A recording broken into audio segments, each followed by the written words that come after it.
ونعوذ بالله من شرور أنفسنا ومن سيئات أعمالنا. من يهده الله فلا مضل له ومن يضلل فلا هادي له. وأشهد أن لا إله إلا الله وحده لا شريك له، وأشهد أن محمدا عبده ورسوله. أما بعد، فإن أصدق الحديث كتاب الله، وخير الهدي هدي محمد صلى الله عليه وسلم، وشر الأمور محدثاتها، وكل محدثة بدعة، وكل بدعة ضلالة، وكل ضلالة في النار، وإياذ بالله أن نكون من أهل النار وأصحاب الجحيم. قال الله سبحانه وتعالى: ولقد وصينا الذين أوتوا الكتاب من قبلكم وإياكم أن اتقوا الله. فالتقوى هي وصية الله عز وجل للبشر أجمعين، وذلك لأنها جامعة لكل خير. فالذي يتقي الله سبحانه وتعالى سيوحده وحده ولن يشرك به شيئا، سيبحث عما يرضيه سبحانه فيأتيه، وأما يغضبه سبحانه فيتجنبه. فهي خير وصية من رب البرية يرشد عباده لما فيه فلاحهم ونجاحهم في الدنيا والآخرة. الحمد لله. أمبي الله سبحانه وتعالى تنو أمبي الله فوق على بركة، أمبي دمانيني على فعلا كون دمه، أمبي تنغانيني على فعلا كون تنغا، أمبي جنوف يافانيني على فعلا على كأنغا جنوف فتنو أني بلبل باو على كيافا بلا جلما وتملين كفا bi anga kutuba ambena kuma minka ambena nyom baro femminka ode alaka aya dode aya anana suratul baqara kono aya kemani bi konontoni wolon flana alay jumede fo watazawwadu fa inna khayra zadi taqwa. Ay surafanata aw ka don surafana la nyuma herama ode ala nyasranyade yani aya mbayira ka jɔn bɛɛ lajɛlen lasukata ala ɲɛsiranya ma, ka da ka ala ɲɛsiranya o de b'a to jɔn bɛ sira ala ɲɛ, jɔn bɛ ala ka gasi sigi. fɛn min tɛ bɛn ala ma a b'o bɛɛ lajɛlen ye ka to yen, wa ala ye fɛn min ɲin'a bolo a bɛ kɛsiri o baara ninnu kɛli la. aw k'a dɔn ala ɲɛsiranya n'a bɔra jɔn ka ko la fɛn fosi tɛ to yen ni cɛnni tɛ. An bɛ ala deli ala k'an bɛɛ lajɛlen fara ala ɲɛsiranyabagaw kan.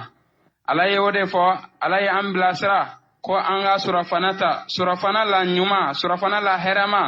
o de ye ala ɲɛsiranya de. surafana jumɛn de ko don? lakara surafana, an k'o ta. an bɛɛ lajɛlen an ye sira de minɛ, sira min a ka ca kosɛbɛ, sira min ayiwa taama jan de b'a la, a mɔgɔ bɛ donni na, a mɔgɔ bɛ surafana la, a mɔgɔ bɛ labɛn na. N'i ma labɛn kɛ n'i bɔra, e bɛ halaki sira la dɛ, e bɛ sɛgɛn sira la dɛ. O ye i n'a fɔ diɲɛ misaliya n'an y'a ta, ni e min bɛ ka sira jan minɛ, e min bɛna taama jan kɛ, kalo 1 taama, kalo 2 taama, n'i bɔra ka sɔrɔ e ma labɛn, n'i bɔra ka sɔrɔ labɛn foyi t'e bolo, e bɛ sɛgɛn min, e bɛ degun min, e bɛ halaki sira la. A b'o cogoya la.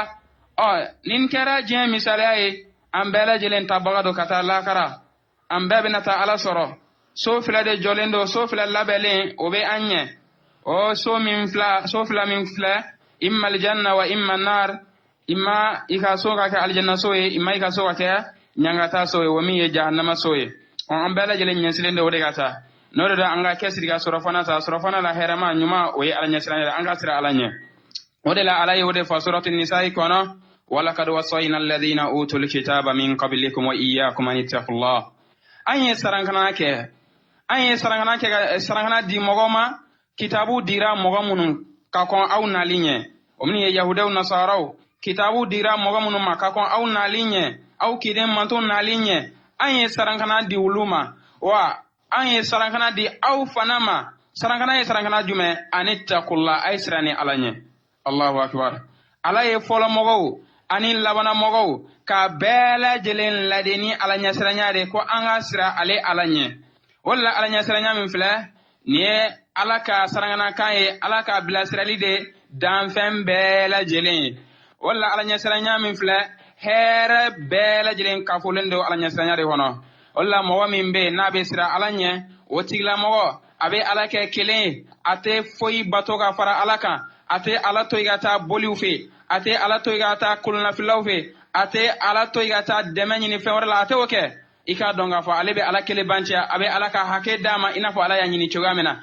wa abe yorama janyaka bo filan kafo ya mushrikana nasra bela jelemma ika don moga munun sirana alanye alebe nyini ke fenna alabe jen femmimma fenwo femmimbe niko alabe jenima alebe na obarama wa fenwo femmimbe ko alabe dimini mbara sugu koro ibadon alebe yorama janyaka bo ma jonde be ninke ala nyashiranya bara wode be ninke ala nyashiranya min fle dan fem bela jelinga ti o mi alay alaka wasiya do de anga hakili to ala ko sebe sune kle anga siga nimiri sune kle anga ala kele bantia ala nyashiranya ko sabati andus kunna anga nyenama bela jelenjo ala nyashiranya kan yoroshedo ibadahu lima fihi falahuhum wa najahuhum fi dunya wal akhirah ala be jon kandagata femma oga kisibe mina ani oga kunanjabe mina jen ani lakara ala ye an bila ka taa sira min ma o sira kelen de bɛ an kisi nin diɲɛ kɔnɔ wa o sira kelen de bɛ an kisi alikiyama jɔdon o la an k'a dɔn k'a fɔ ala ɲɛsiranya min filɛ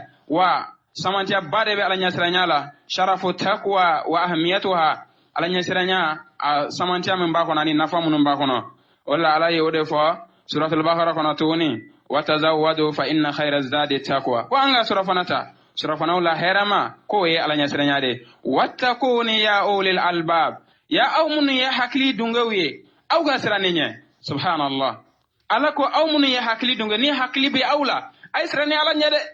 ika donga fo ni mbaga bagalin an kanga hakli to ala ko sebe an na solo ni hakli be la ko e jon hakli made a sirai manyade ika donga fo san fara wolon fla ni sangolo laje ne duma kolo laje ne ala ka dan fen nunu laje ka kewnu be laje ebe kaba ko chaman sura la masa mi ye nim bela gelen glan nim bela jelen labe ay laydita e kale so do labe ngabla aywa mogo mun sarana ali ala nya womi aljanna soyi wa kale so wara fana labe ngabla mogo mun ye juma kala we o ye jahannama sode muna ebe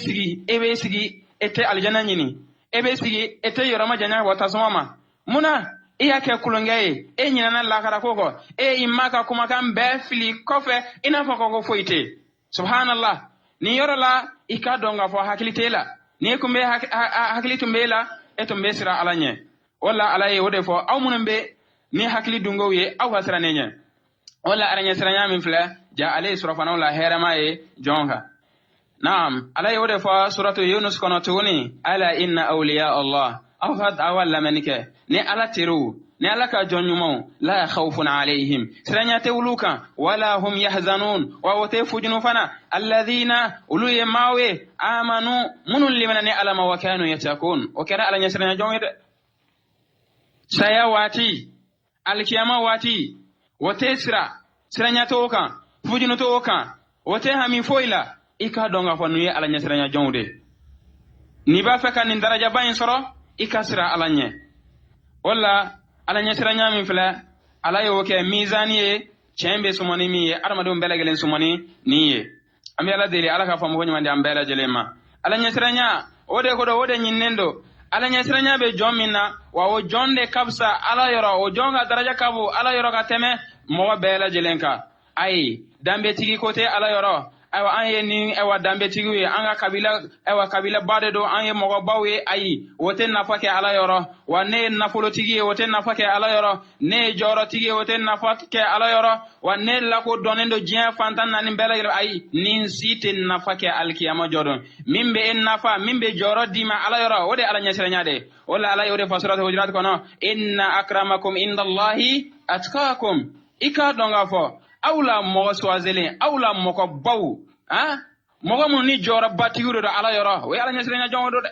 ala nyasranya jongo hal no kera jonge hal no kera yatima hal no kera fantan hal no kera mo sugo mo na be sira ala nye wa ale de kabsa ale ga jora kabo ala yoro teme jien mo bela jelenka ami ala dele ala kala nyasranya no ga ambela jelenye ala nyasranya ode nyinendo wala nyasranya awa anga talanke ode wala ala yode fatuni bala man awfa bi ahdi wattaqa fa inna allaha yuhibbul muttaqin ja ala nyasranya abeke sobi ala be jonkanu ala nyasranya jon ala be wulude fe wala ala ko chando mo mun be no we ne ka ledu dafa we ledu minta ala yi o ya dafa o sirana ne ala nye aw ka donga fa ala be ala nyasranya jon fe ja ala be jon mun fe we ala nyasranya jon de ambela de ala kan bela gelen ala nyasranya jon yi wa ala nyasranya baga ebe ala ka deme soro wa ala faralembe ede kan toujours eni ala de nyon na yani ala faralembe ede kan tayib wala ala yewde fo suratul nahl kono inna allaha ma'al ladina taqaw wal ladina hum muhsinun ika donga fo ala faralembe ala nyasranya jonde kan jongo jobe nabe sira ala nya ala faralembe otila mogode kan ika don ala wa abe nyumankelaw abe ulufe ala faralembe ulude kan wala ala kira sallallahu alayhi wa sallama ayode fo ittaqillah haysuma kun sira alanye ebe yoro ni be yoro sira alanye ni e kelende be sira alanye eni jamaade be sira alanye ebe misri hono sira alanye ebe kenama sira alanye eni ka dembe o kela sira alanye ebe famo fa ika sira alanye de ni sirana alanye ika donga fa ala ka dembe be nofe wa ala faralembe de ka toujours ani tuma bela jelen ambe ala dile ala ka mbele gelen fara alanya siranya jonka wala Omar ibn al-Khattab ay 7 lettre do sebegati adenke Abdullah ma lettre kono ay jumene fo amma baad kon intamalen ko fe fa inni usika bi taqwallahi azza wa jal nebe blasra nebe ladi ni ala nyasra nyaaye ikasra ala nyade ala min ka bo korata lendo fa inna man ittaqahu waqa ikado ni mu'min sirana ala nye ala bo tila mo tanga wa man aqradahu jaza ni mu'min jurudo alala ala bo tila mo juru sara wa man shakarahu zada ni ala mu'min ala barkada ala be jidilike wotila mo way waja'ali taqwa nusba ainik ika ala nyasranya jo inyek nglela yani ala nyasranya toujours inyeka bla ala nyasranya la toujours tuma be ika inyeka bla ala nyasranya jo inyela wajala qalbika ala nyasranya ke iduskun noronai iki duskun norani ni ala nyasranya ki duskun saniani ala nyasranya Omar ibn al-Khattab ay nim blasrali kam bade sabagati adenke Abdullah ma lufla balagalen sahaba bawde wa kataba Omar ibn al-Abdul Aziz alifana ye lettre do sabagata cedo de ma ay jumede fo usika bi taqwallahi azza wa jal mbi ladi mbi blasra ni ala nyasranya ikasra ala nyade ala min kabbo korata lendo allati la yakbalu ghayraha alate minalike ni foye ni ala nyasranya ika doni ala nyasranya te la tesra ala tika bara foye minade ala be minalike ka bo ala nyasranya jonde yoro walla Umar ibn Abdul Aziz ayode fo ika donga fo ala ate minalike ni ala nyasranya te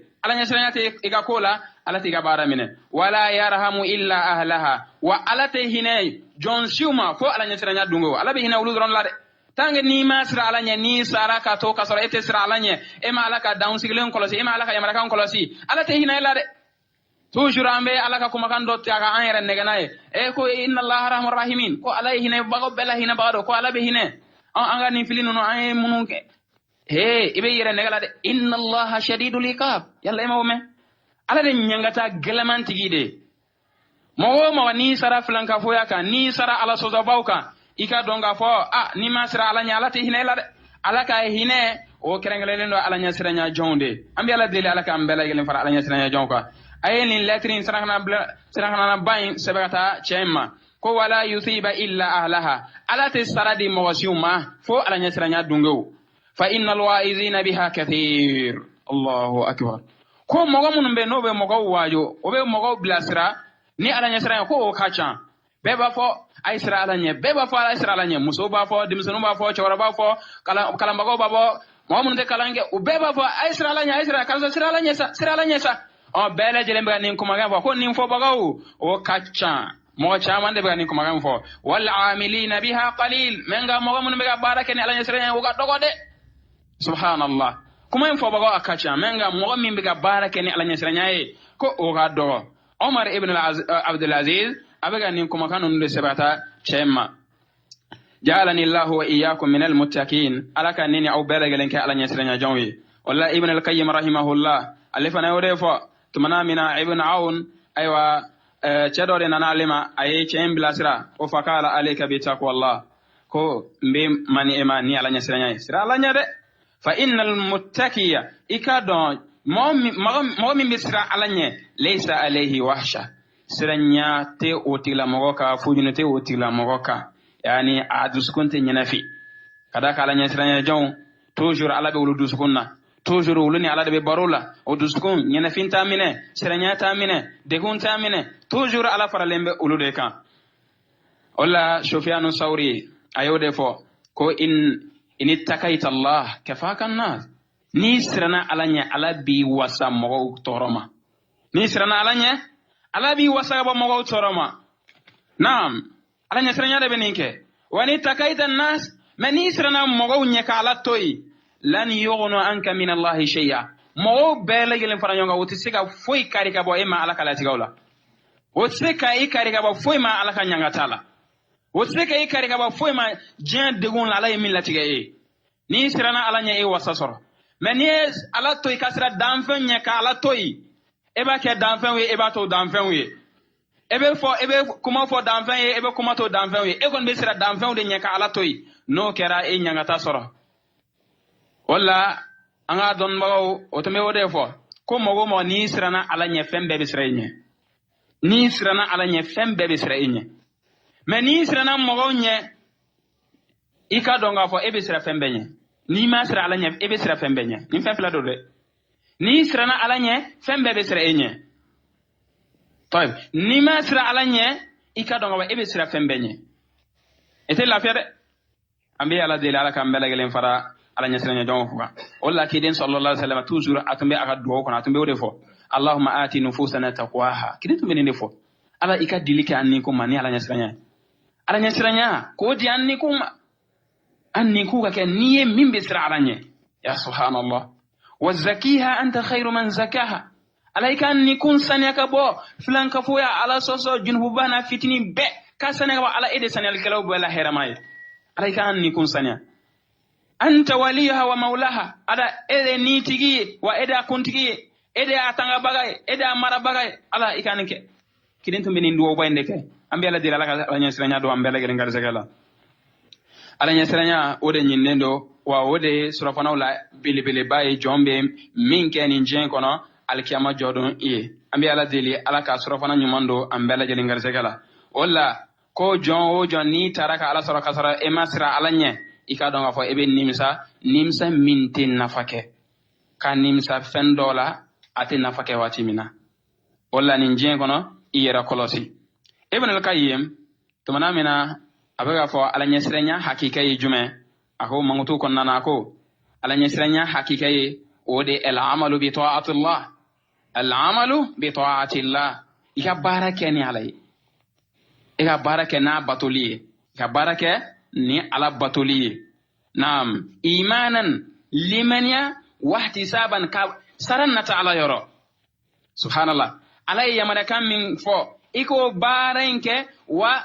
ebega keni limaniaye wa ebega keni sara dori jigi ala yoro ka barenke nay ko ninde ala nyetrenya hakikaye wa kadhalika alay ebaliga bo fenwo famima ko iko toy wode fa yaf'alu ma amara Allah bih imanan bil amri wa tasdiqan bi wa'di wode ika barenke ni limaniaye ala de ewa ne yamariya ni barena wal ma ala de ne balika bo ni baren kelima ko ika limaniya woma wa tasdiqan bi wa'dihi abaren ke baga ala sara min bla otila monye ko ika limaniya woma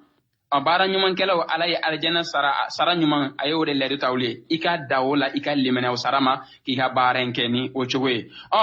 ika juguman fana yi ka toyi ka limaniya ala de ne balika bo ni juguman ma wa juguman che bogo ala ye juguman de ledu tawle ika dawo fana la ka baren ke ni o chowe ni yaketa ko nininde ala nyasiranya حقيقي. طيب ولا طالق بن حبيب كو إذا وقعت الفتنة فاطفئوها بالتقوى. كوني فتنة تشوناوكا ني فتنة نانا أوما كاوكا فتنة يلم فغني على نسرانيا دي. يا سبحان الله. جا فتنة وفتنة من بي أنكا أفرا بلي بلي باوي على نسرانيا دي. على نسرانيا ni be kun sirana alanye ina fa ala ya mariya chuga mina ika donga ba fitna nunu bebe fa fitna yele nunu bebe sa me anga alanye siranya bali wode be ga to juya kata toujours mawde silembe wota fe ka fitna ka suma wulu koni sune clé obe fitna ta suma menela obe fitna logo nyinina toujours obe ka fitna korata dron wota fe ka fitna ka sa anga alanye siranya bali do yaye ambe dego degi min kono ambe balawo min kono ni njena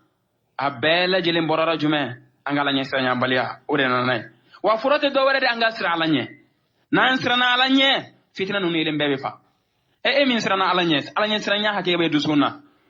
eta fe kala ka hake foiche eta filan ka bofe filana wa ete songa ramaden tonya lima eba don ko mbega tonya esake ma alanye siranya te do eba don ko bebe nyame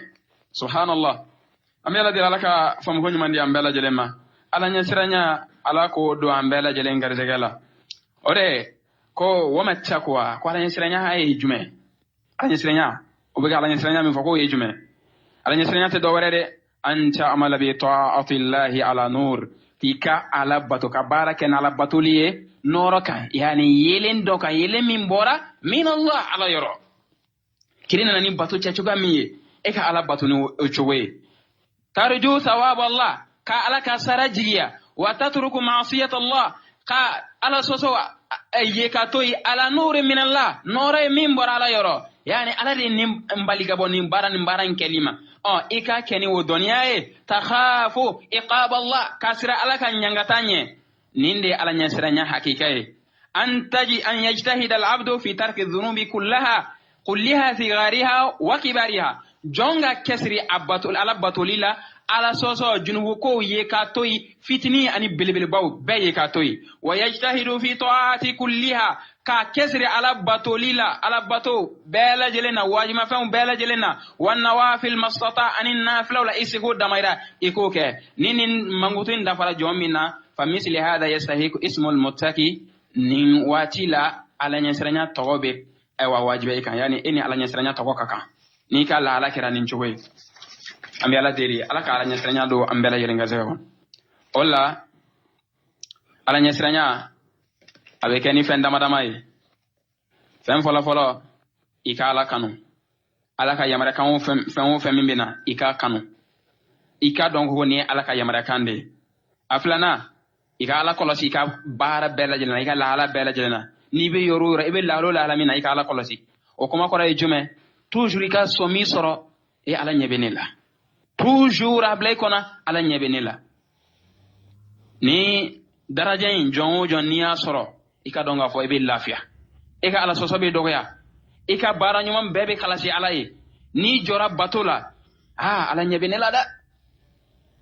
o misalia ni anga jamana nyamawa o mi yasimi ay ambela yelen wele kata bila bara dola ale jolembe ga anlaje amba don ambe yora mina ambe bara mina anga nyamawa nyeben anla o yora la ante cheni kede ambe bara en keni konanja ambe bara en keni croagie ambe bara en chekanye ani israna alanye ni nana ka joselila njolendo manye korode ti alanye benela de e ba chekanye salebe bo iduskunna salebe bo ifarkolola wa ete bara en keni yere e ba keni ala jati o tay de kun foi sorala sunna na fana abo chugala sarakati fana abo chugala ala bato fe mo fe nana e ba toujours e ba blay kuna alanye benela e ba chekanye toujours ni shetana yin nega walma inni kum aba fege samagata ala soso doma ala nyebenela de ni ala miri ko ala nyebenela ba ifa fa ala soso la ibi yere samaga boy ni ala nyesranya tonode wala toujours ika nimblay kuna wala ala yore fo surat al-hadid kono wa huwa ma'akum aina ma kuntum wallahu bima ta'maluna basir akwado aw bi yoro ala faralembe awka aw be yoro yora aw ka ko foyte do alala aw e min dangenama aw e min bila dusuna ala ba do de wa aw be yoro yora ala nyabe awla aw be fenwo fe min ke ala nyeba ala suratul hadid kono ala inen defo asabana ode toujours inni kun kala cogo jume misika se ni kun la cogo di kai ka misika ni kun chenye cogo di ka ala bato kadaka aramaden ni toujours abi aramaden samagata ko juguma ko jugude kadai wode la efana ka kesri belegelen ke ka nyinini belegelen ke ebisika se inni kun koro cogo di ka inni kun yelamata ala bato la cogo di ko iga wonyini fa amma man toga ni mu'min sirana alanye wa athara al hayata ad-dunya ay wa amma man toga ni mu'min yadala ka dansa ko ka damateme wa athara al hayata ad-dunya ka nyana main swazi ko bla la khara sanfe anyina la khara ko ale hakilna nyana ma be jende atura jen ko ay jende swazi ga la khara toy mu'min ninke fa innal jahima hiya al-mawa ala ko jahima de otiga shiwore otiga do rewe jahima de wa amma man khafa maqama rabbih wa nahana nafsan al-hawa ani jomi ni min sirana amanya asrana dondala mbena jo alanya koro nasrana alanya o chogala kan ni kun balika bo ajanya feuma no kera fa innal jannata hiya al-mawa ko aljanna be ke oti la moga shiworoy ambela de la kan beleke len karnya sirana jonwi wala ala yode fo waliman khafa maqama rabbih jannatan ni mo min sirana alanya ko aljanna fil be oti la moyi aljanna fla qila anga donno doko huwa al-abdu wade jonye yahwa al-ma'siya abe ko jugo nata fayazkuru maqama rabbih alayhi fi dunya abe alaka joram miri ni jen kono e alaka joram mi ale ko abe o miri no kera abe ala soso yiga toy wa maqamuhu bayna yadayhi fil akhirah wa alebe joli minke al-qiyamah jadon ala nyakoro ala bina nejo kan nek fese fese abe o miri fayatrukaha lillah abe ala sosonto ala jati kama no kira ala bi saraja aljanna fla de di otigima aljanna fla aljannain kuma tamanna nala me ko hakikai me ega sira ala nya doron ni sira al kama jadon ala min le tay e baye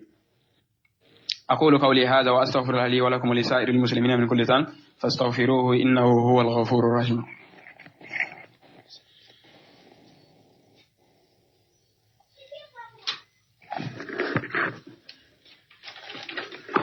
الحمد لله رب العالمين وصلى الله وسلم وبارك على نبينا محمد وعلى آله وصحبه أجمعين أما بعد عباد الله الله كجون أنغا سرا على سرانيا من فلا تونوچا من دبالا تونوچا من دبي على سرانيا لا أمينا تونو دما فو كبين لا هلاما على سرانيا تونو ninjen kono wode alabina barka dayla hera chama ni dayla awye ninjen kono dulo sanfe wala ala yode fo walau anna ahla alqura amanu wattaqaw la fatahna alayhim barakatin minas samai wal ard na bela fo ni duguma ko kun sirana ne alanye yani duguma ko no kun limenana ne alama kasra ne alanye antum bina dayla like wuluye hera chaman na kabo sanfe ani duguma ambe sanfe la sangolo dayla duma wolo dayla hera bonda uka dayla ka surulu ko wala tumboke Allahu akbar menga ni duguma ko no bana kalimana alama ka kafira alama ika donga fa ala kanyanga tabe jiulu kan ala nyesranya atona filana al-hifdhu min kaydil a'da'i wa makrihim ala bi tanga I kolosi juguga fere ni dabali juguma ala bi tanga jumere boke ala nyesranya wala ala ye jumere fo wa in tasbiru no kun saballa wa tattahu no srana ne ala nye la yadurruhum kayduhum shay'a juguga fere ni dabali jugu wote fuike awla wote awtoro fuin fusla subhanallah subhanallah namba fekat tangala nyini kabo juguga fere juguma oga dabali juguma anga siralanye ni siralanye arabi wasa arabi ka keleke wallahi ni alaka kuma kande no kun saballa no sirana alanye juguga fere oga dabali ote foike awla inna allaha bima ya'maluna muhit o bega baro bara minka ala kalendo ko bara mbemene bara ndisega temeni alaka lanyini tew baarain asika kefo haja ala la ni ala balira ya bani fo ti sika ala yani dankenama naam ala nyesranya ika donga fo annafa do jume hifzu zurriyati du'afa بعناية الله عز وجل. قال الله تعالى وليخشى الذي لو تركوا من خلفهم ذرية ضعافا خافوا عليهم فليتقوا الله وليقولوا قولا سديدا. إيغا سر على ني ني سرنا على ني إيغا زريا من إيغا دمباو ما لا فول من بي ني إسارا ني إتارا كلو كلا لا بك تشغودي إيغا سر مين دي على بي وساك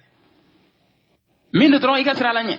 سبحان الله sira alanye siranya wode avenir la bele baye jon kanga mento ya aka demba bolo ayi avenir dronte ko ikan nafolo chaman de nyini gato ika deunye walma ka du chaman to ika deun bolo walma eta su chaman to ika deun bolo walma mobilu chaman to ika deun bolo wote deun ga avenir ko ina fo am ma chamanga hakilna yode ale suni kle abe kesri ke abe gija bela gelenke femmin dagalendo femmin haramelendo amotala aba franyonga doron ko deunga beneri subhanallah ale bega barake ka ayra kum do tasmo kono ni deunga fenye war chaman toli wote deunga kono njaye hoy nafolo chaman toli to dembolo wote kono njaye de walla inafo muqatil ibn sulaiman مقاتل ابن سليمان دندلا أدونا أباسينا خليفة دوكا ومي أبو جعفر المنصور أكو مقاتل ما عزني يا مقاتل إيكا نواجو مقاتل كو نيكا إيواجو فنا ني ميوا ولا ني ميمة إيواجو نجمي ka wajini fenna ne miyewa walma ka waju fenna ne mimme khalifain ko nyamagoin ko ega ne waju fenna yemiye subhanallah yemiye ega ne waju noye muqatil jumale fo ya amiral mu'minin ya mu'minu ga nyamago emi abu jafar al-mansuri inna khalifata al-umawi ikado umawi ka khalifa umar ibn abdul aziz mi Umar ibn Abdul Aziz yaraw bela yele woto me Umar ibn Abdul Aziz o umawiya ga khalifa dode mumunu wa nyama wode tumbe Umar ibn Abdul Aziz ay dentan kelen ayo de so ay dentan kelen soro ale sara dominan mumunu wa nyama go ba jebe wati islama be nyama go khalifa subhanallah ay dentan kelen soro mais dinar shegi dronde toy subhanallah tuma mena ga sayasira wari fuy ma toy adaga wati ni kera kalifay ede kanga ke nafolo tigate me mo beka mais ale bena sa domina dinar shegi dron dinar tan shegi safla nam dinar tan shegi ayo dronde toy o dinar tan shegi ayo washiyake ko ka dinar duru bo ka do ale ka kasangela subhanallah nyamogo abeka mo washiya aka nafulula koka bo ale ka nafulula o dinar tan segi min torade koka duru bo ka ale kasanginaye ka dinar nani bo koka aka kaburu labenoye ka kaburu san ale be da kaburu na o fana ka sani aka wari ka san ola o chwala subhanallah duru kera kasange nani kera kaburi dole tora tan sigila o tan sigila o fitini min tora ode klan den tan kelena hal dinar kelen o ta soro yayi nin kelen sisan alekoma ni Umar ibn Abdul Aziz aleka la halen tamana nin ciwala ko mbe khalifa filana fo umawina khalifa la wumi Hisham bin Abdul Malik ale fana ye dentan kelen de soro ko dentan kelen den kelen o ye tien minta Hisham kofe dentan kelen ko ye dinar ba kelen ba chamandeta o koro ko ay million yani den kelen million o ye de tien soro subhanallah. Ko wallahi ya amiral mu'minin mbikali alala mi ye mu'minu ka nyamago e galame laqad ra'aytu fi yawmin wahid wallahi don kelen ne aye ahadu abna'i umar ibn abdul aziz ga dendo yatasaddaqu bi 100 farasin lil jihad fi sabilillah abiga so keme ko taka sarakati alaka jihadula umar ibn abdul aziz ga dendo e faken tara ama fen fusto lubolo mais wo demmin ale willa ala ye garzege dayla fo so keme subhanallah o so keme wari e ka fara nyonga doron mila hakimina mota da don ko abago besan aka wari ka saraka kadi jihad keloma wati la obeta kafir jamano dela kele adi jihad keloma ko ka ala ka dina demani wi ayini mbarake kale umar ibn abdul aziz dendo ya abega ninke wa kale hisham ibn abdul malik dendo ye abega yala sugu kono na abega mogo deli ko saraka dama abega mogo deli million kentalen kofe abe yala kale kono na ko mogo deli saraka la subhanallah kale ni mbela jene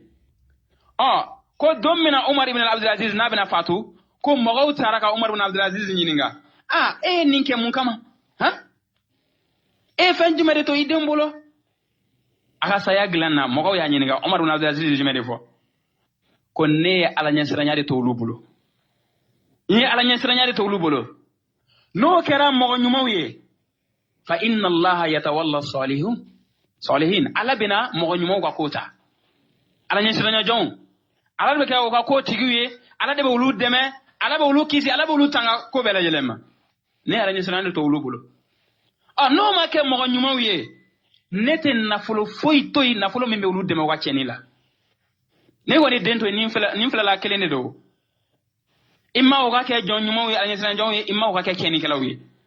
umar ibn abdul aziz ko ay wanne ko ne alanyesran yande to lubolo no sirana alanye no kera jon nyumo wi ala bo ga kota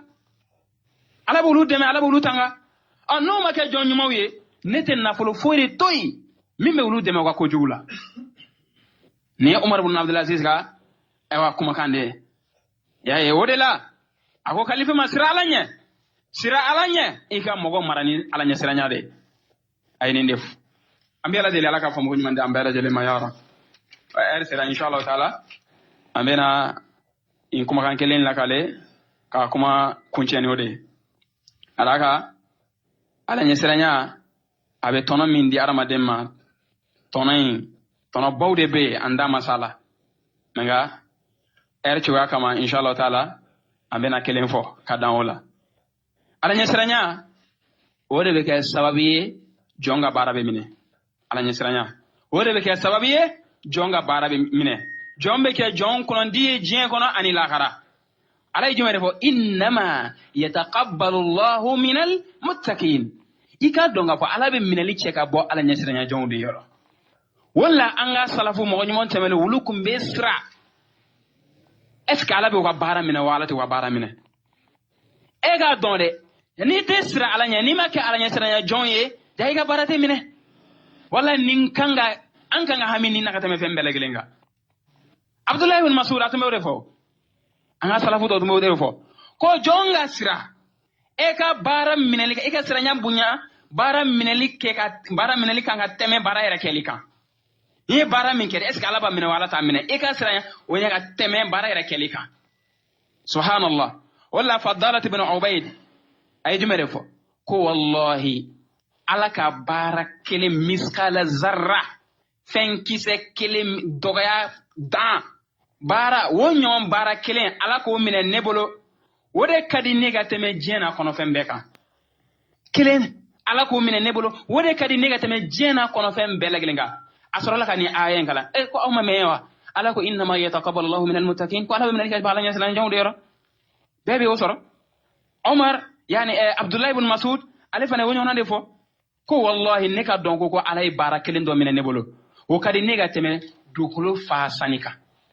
ka dukulo fa sanna ka dinema ala ka baara kelen dɔrɔn ko ne ka dɔn ko ala y'o minɛ o de mɛni ka di ne ka tɛmɛ dugukolo fa sanni kan mais anw tɛ sira o ɲɛ quoi anw ka laɲini an ka hami dɔrɔn an ka kɛ dɔrɔn i n'a fɔ ko doniba de hali n'a nana bato la i n'a fɔ doniba de b'a kunna a ka fili dɔrɔn ka lafiya yayi a bɛ tɛmɛ ten. أقول قولي هذا وأستغفر الله لي ولكم ولسائر المسلمين من كل ذنب فاستغفروه إنه هو الغفور الرحيم. ربنا آتنا في الدنيا حسنة وفي الآخرة حسنة وقنا عذاب النار. ربنا لا تزغ قلوبنا بعد إذ هديتنا وهب لنا من لدنك رحمة إنك أنت الوهاب. اللهم أرنا الحق حقا وارزقنا اتباعه وأرنا الباطل باطلا وارزقنا اجتنابه. اللهم يا مقلب القلوب ثبت قلوبنا على دينك. ربنا لا تزغ قلوبنا بعد إذ هديتنا. نحمده ونستعينه ونستغفره ونعوذ بالله من شرور أنفسنا ومن سيئات أعمالنا. من يهده الله فلا مضل له ومن يضلل فلا هادي له. وأشهد أن لا إله إلا الله وحده لا شريك له وأشهد أن محمدا عبده ورسوله. أما بعد فإن أصدق الحديث كتاب الله وخير الهدي هدي محمد صلى الله عليه وسلم وشر الأمور محدثاتها وكل محدثة بدعة وكل بدعة ضلالة وكل ضلالة في النار وإياذ بالله أن نكون من أهل النار وأصحاب الجحيم. قال الله سبحانه وتعالى ولقد وصينا الذين أوتوا الكتاب من قبلكم وإياكم أن اتقوا الله. فالتقوى هي وصية الله عز وجل للبشر أجمعين وذلك لأنها جامعة لكل خير. فالذي يتقي الله سبحانه وتعالى سيوحده وحده ولن يشرك به شيئا سيبحث عما يرضيه سبحانه فيأتيه وأما يغضبه سبحانه فيتجنبه. فهي خير وصية من رب البرية يرشد عباده لما فيه فلاحهم ونجاحهم في الدنيا والآخرة. الحمد لله أمي الله سبحانه وتعالى تنو أمي الله فوق على بركة